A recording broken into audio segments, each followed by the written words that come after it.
Kawasaki's new West 800 Street and Café deliver bags of character and soul, something that's regularly missed by Japanese manufacturers. We traveled to Japan to test Kawasaki's new heritage range, which can trace its roots back to the W1650 of 1965. The old W800 was loved by many. It was simple and straightforward, which appealed to a generation who remember when bikes had kick-starts. Equally, a younger audience enjoyed personalizing and modifying the W800 and the older W650. However, the discontinued now old W800 was in desperate need of an upgrade and no longer conformed to tighter Euro 4 legislation. From 2019, Kawasaki have delivered an all-new W800, and there are two variants to choose from: the laid-back Street and the racier Café. Although both bikes may appear almost the same as the old model, they are entirely new. Thankfully, Kawasaki haven't wandered too far from the path of the successful W800 and older W650. In a country led by technology where toilet seats are automatically warmed, they haven't been tempted to chase horsepower, nor overcomplicate a proven recipe. Kawasaki have kept it simple, as a retro bike should be. The 783cc powerplant remains air-cooled and retains the unique bevel gear-driven cam, which Kawasaki admit is for cosmetic reason only. They could have opted for water cooling and even conventional chain-driven cams, which would have resulted in more power, but instead have kept with traditional air cooling.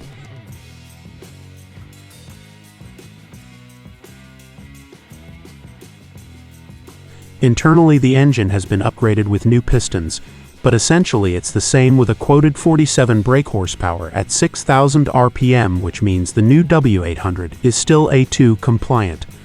The steel double cradle chassis is all new and thicker to improve stiffness. The brakes have received a significant upgrade. The rear shoe brake has been replaced with a more modern disc item, and the front also sees an increase in the single disc diameter, up from 300mm to 320mm. The most significant change to affect the handling is the change in front wheel size. The older 19 in front has been replaced with A18 in front, matching the rear. The non-adjustable fork has also increased in diameter, up from 39mm to 41mm. Kawasaki have tweaked the handling characteristics to improve the responsiveness of the steering, to give the W800 a sportier edge.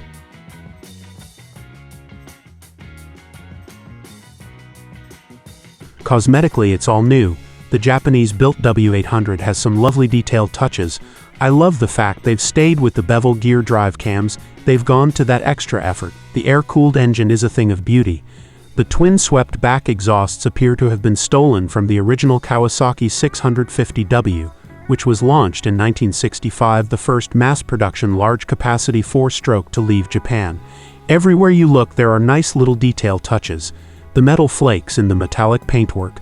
The old-school switchgear looks like it's been taken directly from the 70s. The seat couldn't be any more retro, with the Kawasaki logo printed on the rear. In Japan, on the exclusive product launch, Kawasaki cleverly had an original 1965 W1 on display, which clearly highlighted the similarities between the original and new bike.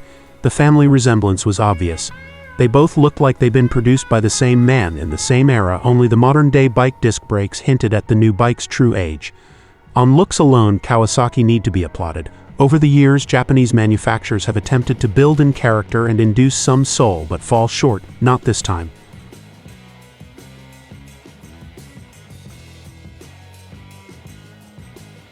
There are two variants to choose from: the Street or the pricier Café.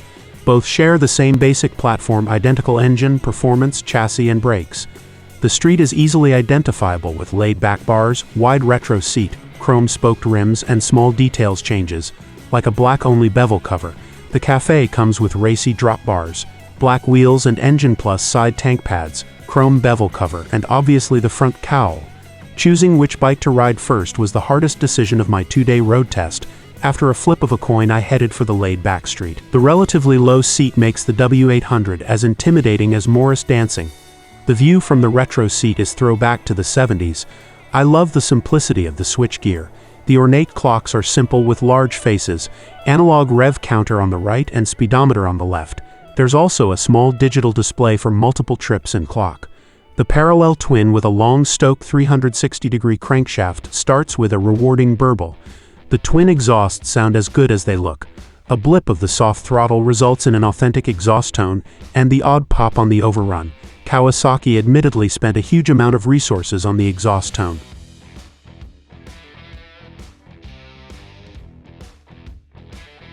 Kawasaki's new W800 is as effortless and easy ride. You can smoothly change gear at any revolution per minute, even as low as 2000 RPM, and then simply short shift to the national speed limit. The torque is very flat, and the fueling at low speed is soft effortless. Once into 5th gear top, your left foot can become redundant. The W800 will happily pull from low RPM. As you can image, with only 47 brake horsepower, the air-cooled long-stroke engine could never be described as quick. It's slow revving and almost lethargic, but it perfectly matches the bike's laid-back feel. If you find yourself constantly revving the W800, then sorry, you've bought the wrong bike. This is laid-back cruising at its best. Cogging back one gear will result in a punch in power. Peak torque is at 4,800 RPM, but there is more than enough punch from 3,000 RPM, which takes care of brisk overtakes with safety. The handling, like the engine, is easy, simple, and lazy. Kawasaki have quickened the steering over the predecessor with a smaller front wheel, but you could never describe the W800 as sharp. The wide bars allow you to have some fun in the twisties. You can throw it around with relative ease, but when the foot pegs start scraping, you know you're having a little too much fun.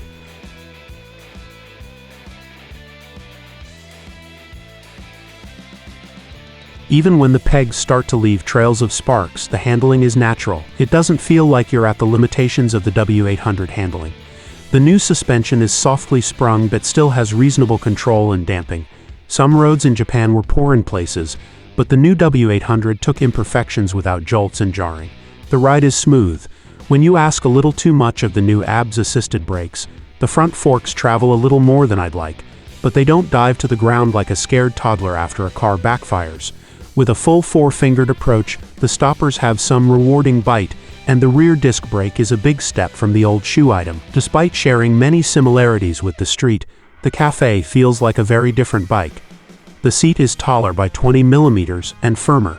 Despite being higher, it's still easy to get 2 feet securely onto the road, as it's much narrower than the Street's wider and more comfortable seat. The Café racer bars dramatically alter your body position. You're now perched further forward with more weight on your wrists. It's not as natural as the Street, a tad uncompromising around town, but not uncomfortable. On the open road, the Café feels more alive. The aggressive, almost racy riding position encourages you to ride a little quicker, hold the revs a little longer, and is accompanied by the same charismatic exhaust tone. Once into the mountain region of Kirigami, I preferred the racy Café. Despite having the same engine and chassis, I was riding a little faster. A little to the annoyance of the Japanese locals who strictly stuck to the speed limit despite being in the middle of nowhere.